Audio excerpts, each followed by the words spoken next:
Have you ever been hit with cruel words and felt that uncontrollable urge to defend yourself, to prove you're right, to show the world you're not what they're saying about you? What if I told you that this natural reaction is exactly what's destroying your inner peace and making you a slave to other people's opinions? What I'm about to reveal goes against everything you've learned about emotional self-defense, and the final lesson in this video has the power to completely transform the way you deal with conflict and criticism for the rest of your life. Stay until the end, because this final revelation might be the dividing line between a life of anxiety and a life of true inner freedom. Before we go any further, make sure you subscribe to the channel and turn on notifications so you don't miss any content that could completely reshape the way you live. You're about to discover ancient insights the great Stoic masters used to remain unshaken in the face of the harshest attacks. And I promise, what you're going to learn today is unlike anything you've ever heard about this topic. Picture this: you're at work, at a family dinner, or even scrolling through social media. Suddenly, someone comes at you. Maybe it's an unfair criticism of your work, a false accusation about your character, or even a direct insult to who you are. At that moment, your heart races, your hands start sweating, and every cell in your body screams for a response. You want to defend yourself, explain yourself, prove that you're right. But here's the brutal truth nobody tells you: the moment you defend yourself, you've already lost. Marcus Aurelius, the Roman emperor and one of the greatest Stoic philosophers in history, wrote something in Meditations that should be engraved in gold in everyone's mind.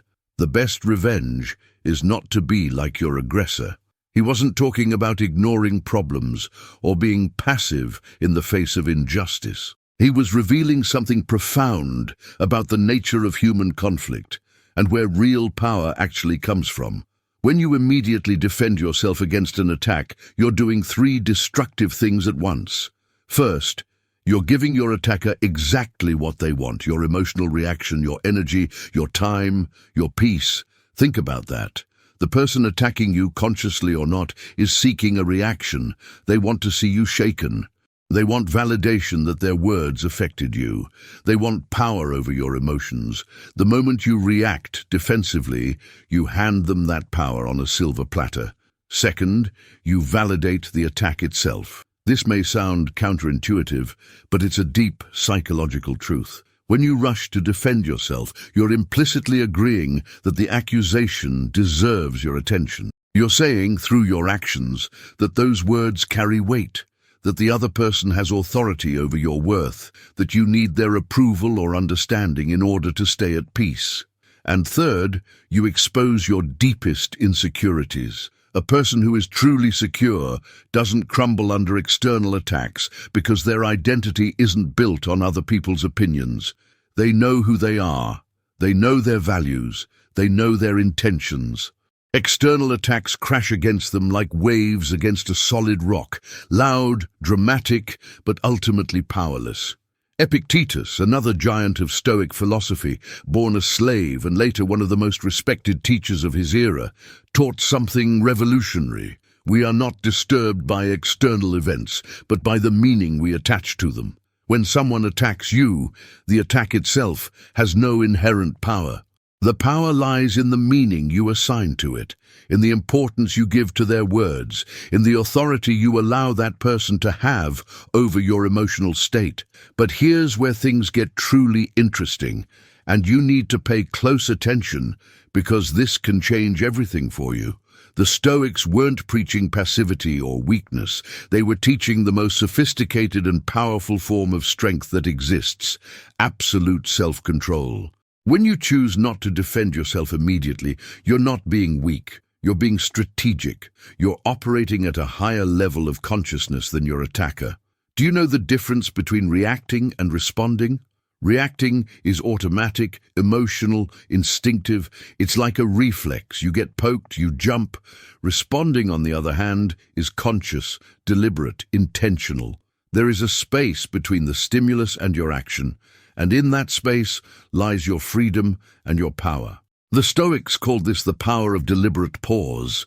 When you're attacked and you choose not to defend yourself right away, you create that sacred space.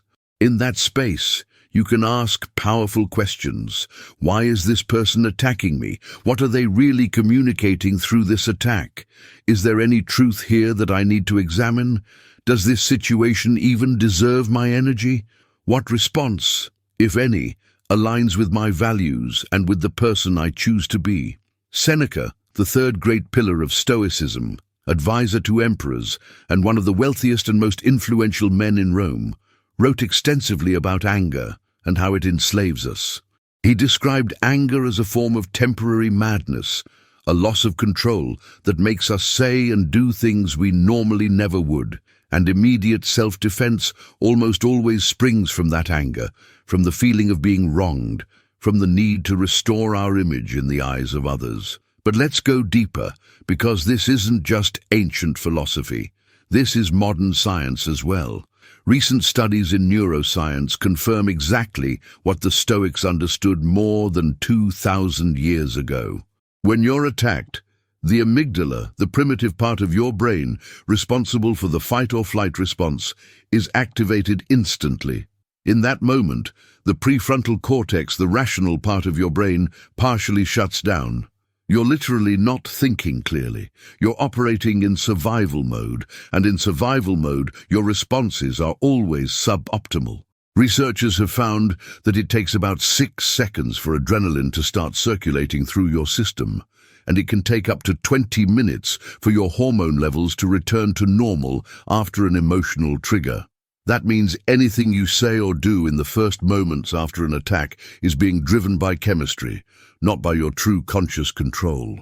The Stoics understood this instinctively, which is why they emphasized the importance of pausing, strategic silence, avoiding immediate reaction. Now you might be thinking, but what if the attack is public? What if it happens in front of other people, at work, on social media, where everyone is watching? Don't I need to defend myself to protect my reputation?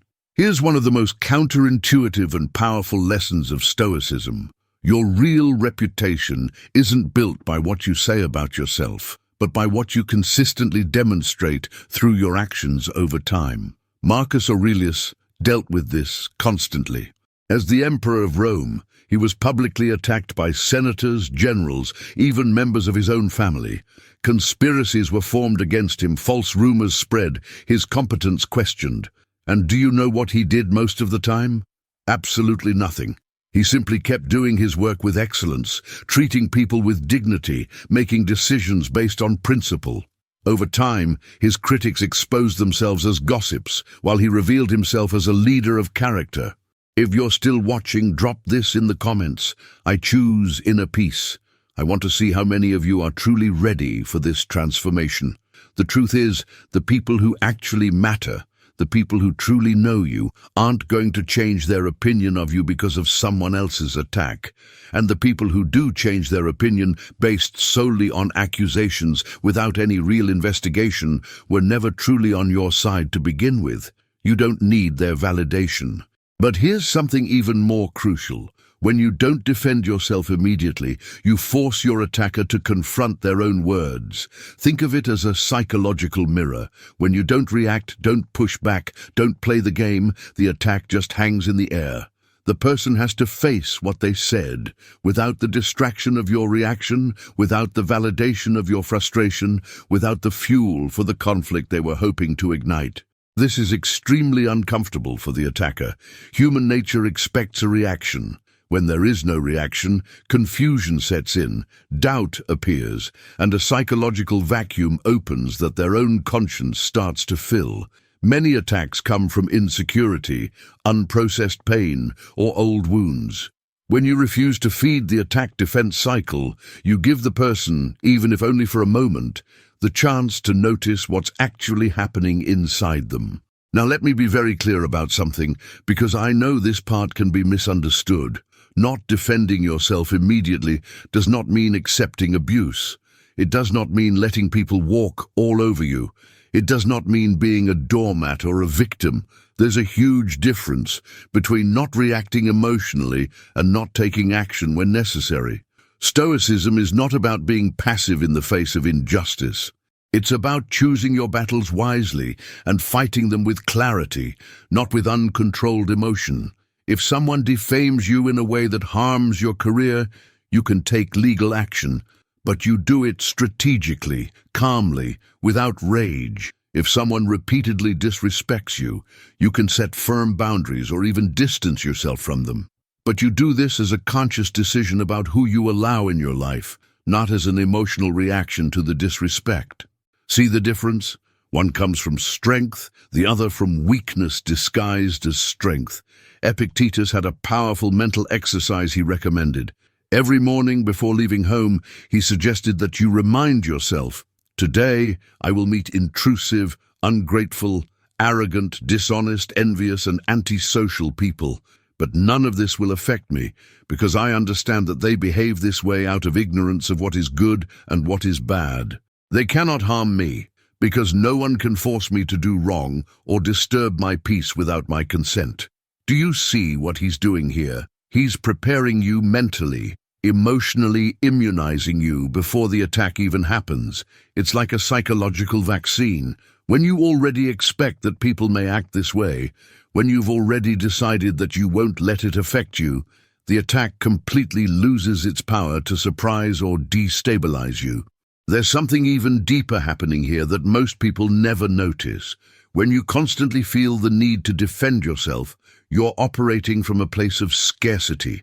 You're telling the universe, and more importantly, telling yourself, that your inner peace is fragile, that your worth is questionable, that you need external approval to feel good about who you are. This creates a vicious cycle where you become increasingly dependent on other people's validation, increasingly sensitive to criticism, increasingly imprisoned by other people's opinions. The Stoics understood that true freedom doesn't come from trying to control what others think or say about you. That's impossible. True freedom comes from controlling how you respond to what others think and say. That's the one thing truly under your control, and paradoxically, it's the only thing that actually matters. Let me tell you how this works in real life, because theory without application is just bookshelf philosophy. When you're attacked, there's a specific Stoic method you can apply immediately. First, breathe. It sounds simple, but it's profound. 3 deep, slow breaths. This isn't just to calm you down, though it does that too. It creates that space between stimulus and response we talked about earlier. It brings your prefrontal cortex back online and quiets your amygdala. Second, ask the fundamental Stoic question, is this under my control? The attack itself isn't. The words were already spoken, the action is already done, but your response is entirely under your control. Your interpretation is under your control. Your next actions are under your control. Focus only on that. Third, examine the attack with curiosity, not defensiveness. Ask yourself, is there even a grain of truth here that I need to consider? Sometimes even malicious attacks contain valuable feedback hidden inside the poison. Other times, there's nothing useful at all. But you can only discern this when you're calm, when you're not reacting emotionally. Fourth, and this is crucial, remember who you chose to be. What are your values? What are your principles? Who do you want to be when you look back 10 years from now? Is your response to this attack aligned with that vision? Marcus Aurelius had the habit of asking himself constantly, is this worthy of me? That's a powerful question that can completely shift your perspective. Fifth, if you choose to respond, and sometimes responding is appropriate, do it from a place of strength, not reactivity. Wait until you're fully calm. Wait until you can speak or act without anger, without needing to prove anything, without attachment to the outcome. When you respond from that place, your words have weight. They carry authority. They come from a steady, unshakable center. Seneca told a story about a servant who spilled wine on his master's robe during a public banquet. The master, humiliated in front of his guests, turned red with anger and was about to order a harsh punishment. But then he paused, breathed, and simply said, "Accidents happen." The silence that followed was deafening. The guests, who expected an explosion of rage, were stunned by the man's self-control. His reputation rose in that moment, not crumbled. Now think, if he had exploded as everyone expected, what would people remember? His anger, his cruelty, his lack of control. The servant's accident would have been forgotten, but his reaction would define how people saw him.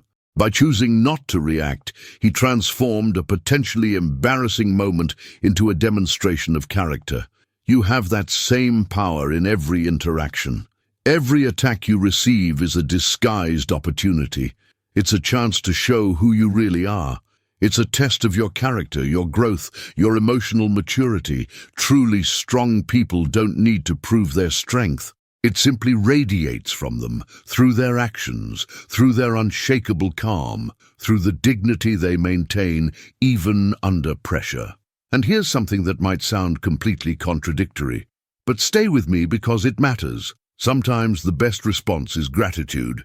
Yes, gratitude toward the person who attacked you. Not fake gratitude, not sarcastic gratitude, genuine gratitude, because that person unknowingly gave you a gift. They showed you where you still have emotional work to do. They gave you a chance to practice self-control. They revealed something about themselves that you need to know in order to navigate future interactions. Marcus Aurelius wrote, "When you wake up in the morning, think of the precious privilege of being alive, to breathe, to think, to enjoy, to love." He was talking about perspective. When you hold that perspective, when you understand the brevity and preciousness of life, you realize how absurd it is to waste your time and energy defending yourself from attacks that ultimately mean nothing. Let's talk about something people rarely address, the hidden cost of constant self-defense. Every time you defend yourself, you're spending vital energy, mental, emotional, physical, and that energy is limited. You wake up each day with a finite amount of it, and every decision about how you use it shapes the kind of life you'll live. When you waste that energy defending yourself from attacks, justifying your choices to people who shouldn't even have a say in your life, proving your worth to those who don't deserve your attention, you're stealing that energy away from what truly matters. Your dreams, your meaningful relationships, your personal growth, your contribution to the world, your inner peace. The Stoics were almost obsessive about managing attention and energy. They understood that where you place your attention is where you place your life. If you're constantly focusing on critics, on attacks, on defending yourself, your life will start to revolve around exactly that. You become reactive, living in response to other people instead of moving toward your own goals and values. Epictetus taught his students to draw a sharp boundary between what is theirs and what is not. Your opinions are yours. Other people's opinions of you are not yours. Your efforts are yours. The results of those efforts are not fully yours because they depend on external factors. Your integrity is yours. Your reputation, however, is not entirely yours because it depends on the perception and interpretation of others. Once you deeply understand this distinction, something powerful happens. You stop trying to control the uncontrollable. You stop exhausting yourself trying to manage how others see you. You learn to focus only on what is truly yours. Your thoughts, your choices, your actions, your values, your integrity.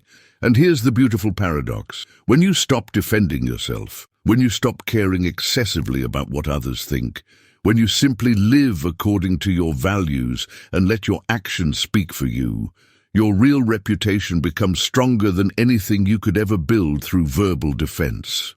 People aren't stupid. They can feel authenticity. They can sense the difference between someone who operates from genuine inner strength and someone who's starving for approval. The person who doesn't need to constantly defend themselves radiates a quiet confidence that's magnetic. They attract respect naturally, not because they demand it, but because their presence and actions inspire it. Let me give you a modern example. Think of someone you genuinely admire, someone you respect deeply. Now think about how that person handles criticism. I bet they're not constantly defending themselves online, not endlessly explaining their decisions, not losing sleep over what random strangers think of them. They simply keep doing their work, living their values, making a meaningful contribution, and they let that speak for them. Seneca had a powerful line: "We don't become courageous by facing things that don't scare us, but by facing what does." The same logic applies here. You don't build true inner peace by avoiding criticism or trying to live in a bubble where no one ever challenges you. You build peace by choosing deliberately not to let those attacks disturb you, by choosing not to defend yourself even when every fiber of your being wants to. It's a muscle. Like any muscle, it needs training. The first times you choose not to defend yourself will feel uncomfortable. You'll feel that itch, that urgent need to respond, to correct, to explain. Your ego will scream. Your mind will generate 1,000 justifications for why this time you really should defend yourself. But if you resist, if you hold firm to your Stoic principles, something remarkable begins to happen. You realize the sky doesn't fall, the world doesn't end, the people who truly matter stay by your side. And you feel something you may have never felt before: true inner freedom. The freedom of not being enslaved by other people's opinions, not dancing to someone else's tune, not needing external approval to maintain internal peace. Marcus Aurelius ruled the most powerful empire in the known world. He had absolute power over millions of people. Yet he understood that true power wasn't in his title, his armies, or his wealth. True power was in his ability to rule himself, to keep his composure under any provocation, to choose his responses consciously rather than react unconsciously. He wrote, "You have power over your mind, not external events. Realize this, and you will find strength." That's the essence of everything we're talking about. You can't control who will attack you, when they'll attack you, or how they'll attack you. But you have absolute, complete control over how you process that attack internally, and how, or even whether, you choose to respond. Now let's explore something that might be the key to your complete transformation in this area: the difference between your true identity and your performative identity. Most people spend their entire lives confusing the two, and that's why they suffer so much when they're criticized. Your performative identity is the one you build for the world to see. It's your career, your titles, your achievements, your appearance, what you post on social media, the image you project. This identity is fragile because it constantly depends on external validation. It always needs to be defended because it's built on the shaky ground of other people's opinions. Your true identity, on the other hand, is who you are when no one is watching. It's your non-negotiable values, your intentions, your integrity, your essence. This identity is solid because it's built on the foundation of self-knowledge and self-acceptance. It doesn't need to be defended because it cannot be attacked. No one can take away who you really are on the inside. The Stoics dedicated enormous time to self-understanding. They kept journals, reflected deeply on their actions and motives, and constantly questioned their own assumptions. Why? Because they knew that you can only become immune to external attacks when you know your true identity so well that no outside criticism can shake it. Think of it as building an inner fortress. Every moment of honest reflection, every choice aligned with your values, every time you act with integrity, even when no one is watching, you're laying another brick in that fortress. And when it's strong enough, external attacks don't just fail to penetrate it. They don't even leave a scratch.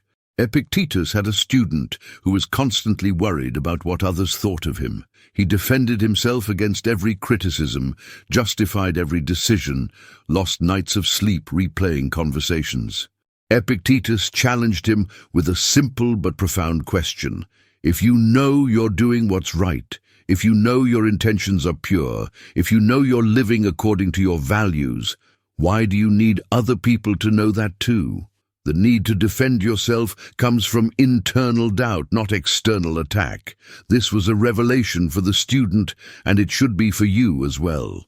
When you're absolutely certain of who you are and what you stand for, when you've done the internal work of aligning your actions with your values, you no longer feel that urgent need to defend yourself. You just know, and that knowing is enough. But there's something else here that's incredibly liberating.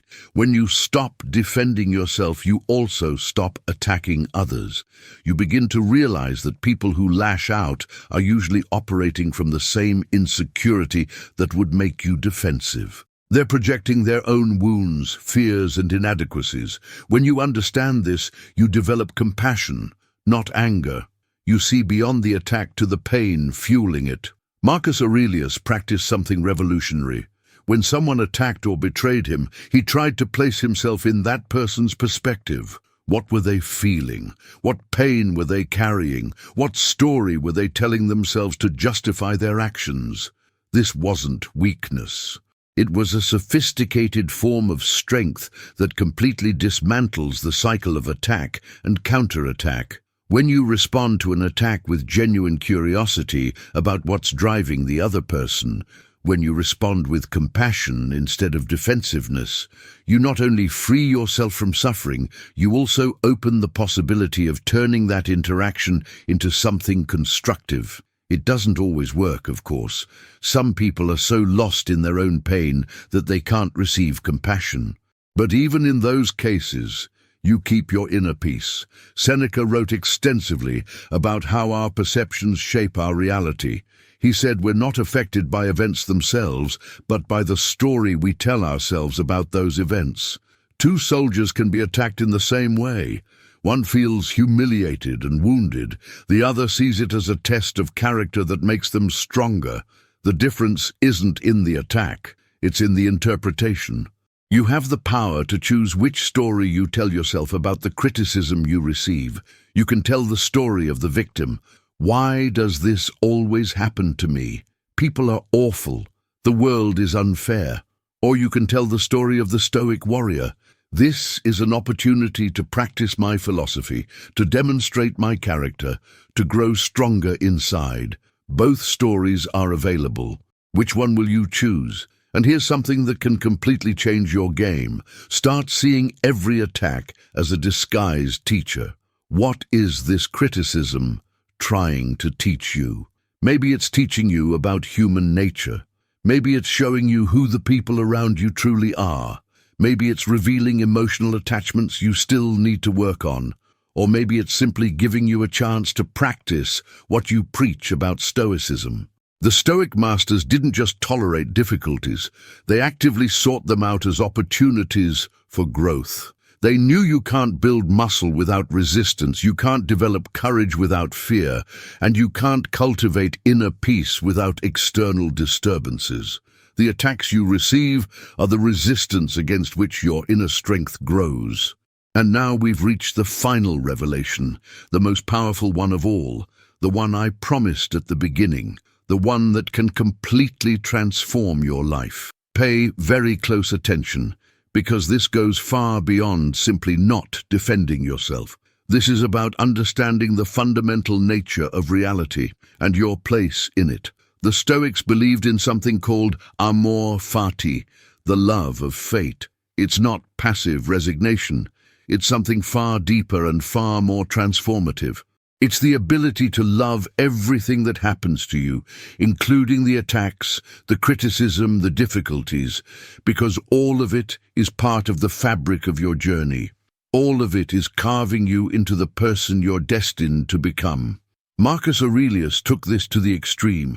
He wrote that a flexible and wise mind turns everything that happens into an advantage. What others see as obstacles, it sees as building material. What others see as attacks, it sees as tests.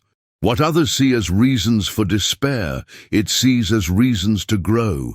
Imagine for a moment that every attack you've ever received was perfectly calibrated to teach you something essential.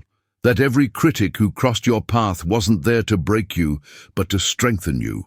That every difficult moment was a lesson disguised as hardship. When you adopt this perspective, when you truly embody it, something almost magical happens. You stop resisting life, and you start dancing with it. Do you know the difference between a Stoic master and an ordinary person? The Stoic master is grateful for the attacks, not superficially, not sarcastically, but with genuine, deep gratitude, because he understands that without pressure, there are no diamonds. Without fire, there is no tempered steel. Without adversity, there is no real growth. Epictetus used to tell his students, don't demand that things happen as you wish. Instead, wish that they happen as they do happen, and you will thrive. This isn't fatalism. It's a profound understanding that you have two options in life: fight with reality and suffer, or accept reality and transform it into something useful. Attacks are real. They will happen. That's reality. Your only real choice is how you will use that reality. And here is the final secret, the deepest truth that few people are able to grasp. When you stop defending yourself, when you develop that unshakable inner peace, when you become like a rock in the middle of a stormy ocean, you don't just transform yourself, you transform the people around you. Your calm becomes contagious. Your inner strength inspires others. Your refusal to play the game of attack and defense forces people to rethink their own strategies. You become a beacon of possibility, showing that there is another way to live, another way to be, another way to respond to the world. Seneca had a beautiful metaphor for this. He said that wise Stoics are like the sun, shining equally on everyone, without discrimination, without needing recognition, without being diminished by those who criticize or reject its light. The sun doesn't stop shining because someone prefers darkness. It simply continues being what it is. When you reach this level of self-knowledge and inner peace, you realize something extraordinary. You never again need to defend yourself because you no longer feel attacked. You understand that other people's words say more about them than about you. You understand that your true identity is beyond the reach of any external criticism. You understand that you are far more than any opinion, deeper than any judgment, more resilient than any attack. This is the ultimate freedom the Stoics sought. Not the freedom of external circumstances, but the inner freedom that remains untouched no matter what is happening around you. It is the freedom to not be moved by criticism, to not be inflated by praise, to not be controlled by any external force. Because your center is firmly anchored in your own values and integrity. Marcus Aurelius spent his final years fighting wars on the frontiers of the empire, sleeping in tents, dealing with political criticism, facing betrayal, and mourning the loss of loved ones. And yet, at night, he wrote his meditations, reminding himself of these principles, practicing this philosophy. He wasn't perfect, he admitted his flaws, but he kept trying, kept practicing, kept choosing the Stoic response over the emotional reaction. And that's the final message I want you to take from this video. You don't have to be perfect at this. You will make mistakes. There will be moments when you defend yourself when you shouldn't, moments when you react emotionally. That's part of being human. What matters is continuing to return to these principles, continuing to practice, continuing to choose your response consciously instead of reacting unconsciously. Every day is a new opportunity. Every attack is a new chance to practice.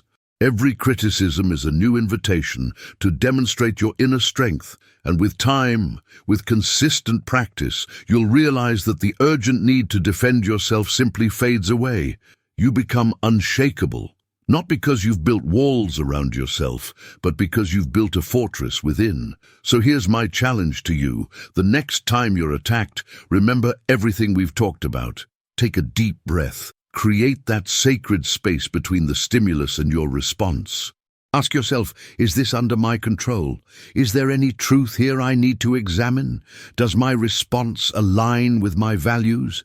And then choose consciously, not out of the weakness of letting things slide, but out of the strength of not letting them affect you. If you made it this far, I want you to do something for me and for yourself. Write in the comments, I choose inner peace above all else. This is not just a comment. It's a commitment to yourself, a public reminder of the choice you're making to live according to these Stoic principles. And if this video touched you, if you felt like this can truly change your life, don't keep it to yourself. Share it with someone who needs to hear this, someone who's suffering from constant attacks, someone trapped in the cycle of self-defense, someone who needs to discover that there is another way. Subscribe and hit the notification bell, because we're going to continue exploring these deep teachings that can transform not just how you deal with conflict, but how you live your entire life. On your screen now, you'll see 2 videos that are essential next steps. One about how the Stoics dealt with betrayal, and another about how to develop unbreakable emotional resilience. These videos will take your understanding and practice of Stoicism even further. Remember, you already have within you everything you need to live a life of deep inner peace, no matter what's happening around you. The Stoics showed us the way over 2,000 years ago, and that path is available to you now, today, in this very moment.